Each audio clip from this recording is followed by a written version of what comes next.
Listen, mister. This here's what's left of Fort Mercer.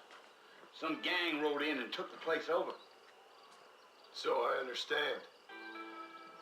This is where we part ways, friend. You have yourself a good time.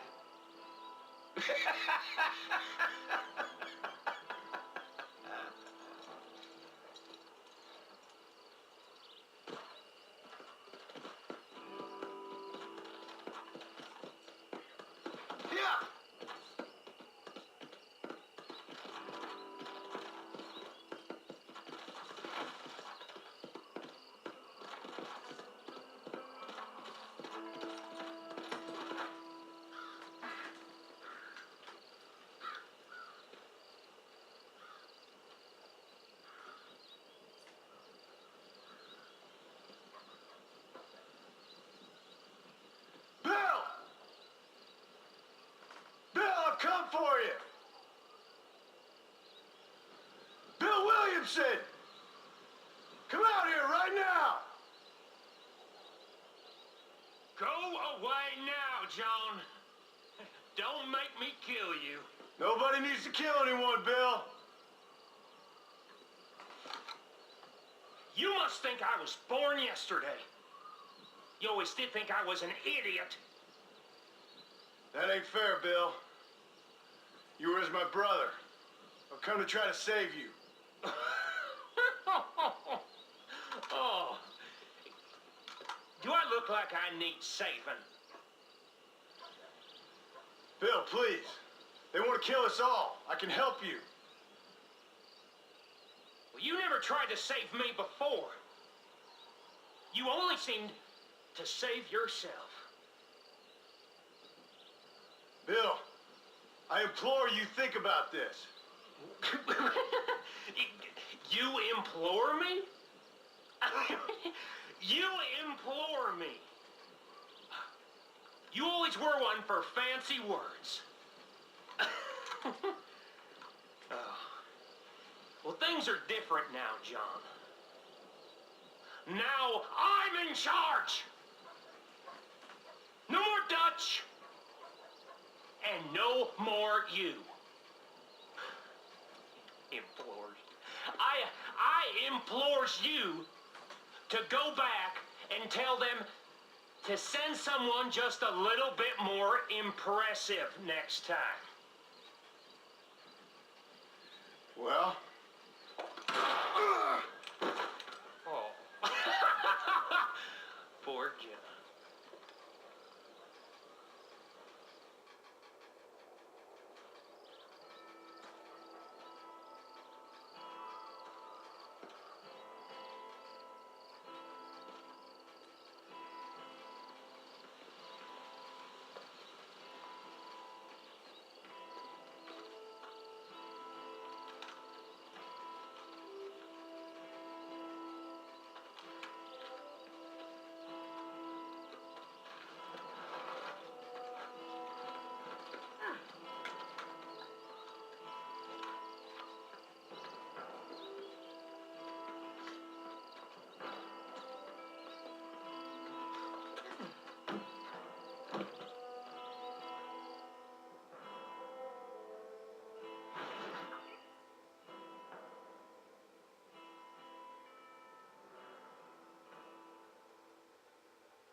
Well, you're alive. So it would seem. So, how do you feel? I don't know the polite word for it. I do. Stupid is the word we use around here. What were you doing? I was doing something stupid. Well, you'll be okay. Once you didn't die, the doctor said you'd be fine. He got the bullets out a couple days ago. Good. It cost us $15. I'm sorry, madam. Should have left me there to die. Did you want to die? I mean, was that it? Was that why you went straight out to Fort Mercer and picked a fight with the worst bandit in the county? To die, Mr. Mr. Marston. John Marston. Bonnie McFarland. Miss Bonnie McFarland. Well, you may be right, Miss McFarland. I don't know. Huh. So what were you doing? Just trying to give Mr. Williamson a chance. For old time's sake. You know Bill Williamson? Knew him. Long time ago. Well, what was he like? Dumb. Just like you. Thank you, miss. See my hat? I have. And, what will you do now? Now I'm gonna take my time and go after him the less kind way. Well, that sounds very fun, Mr. Marston.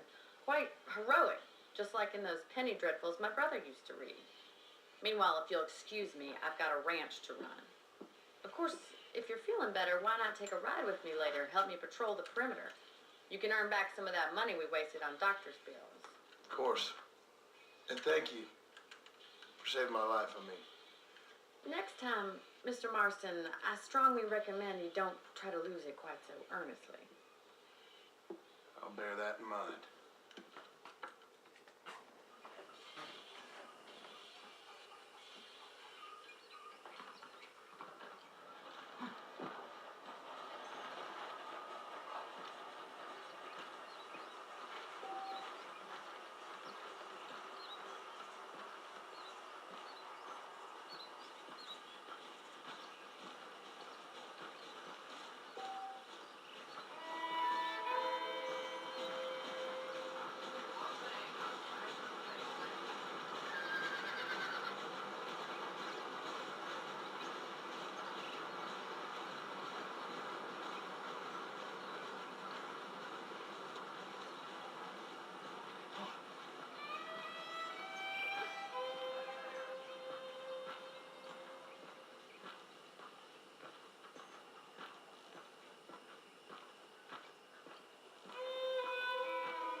Mr. Marston, back in the land of the living, I see. Figured it's about time I started paying back that $15. I sure can use an extra pair of hands around here. Let's see if we can get you back in the saddle.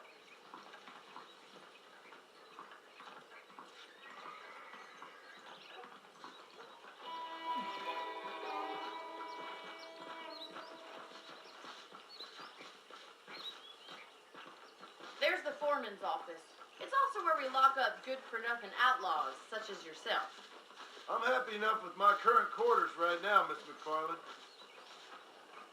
I picked out a fine horse for you. Let's make a tour of the ranch so you can get your bearings.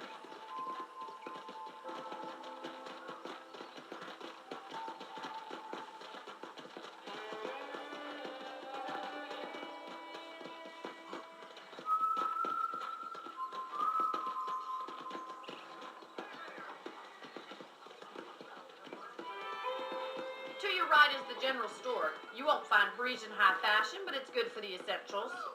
Very convenient. I don't think I've ever seen a ranch with its own store before.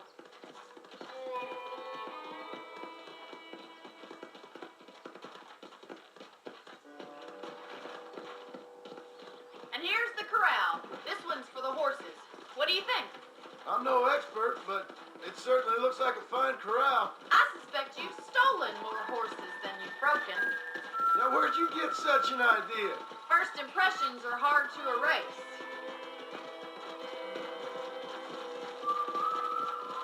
That's the train station. Things sure have changed since the line finally got finished, bringing in all sorts of new folk like yourself. Is that such a bad thing? Change is only good when it makes things better.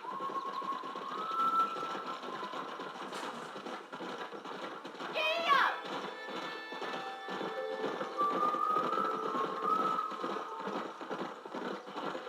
That's the barn over there. Paul built it himself when I was just a little girl.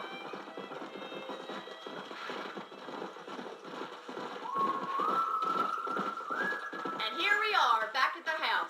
Let's stop for a while before we head out on patrol. You'll get no complaints from me, Miss McFarland.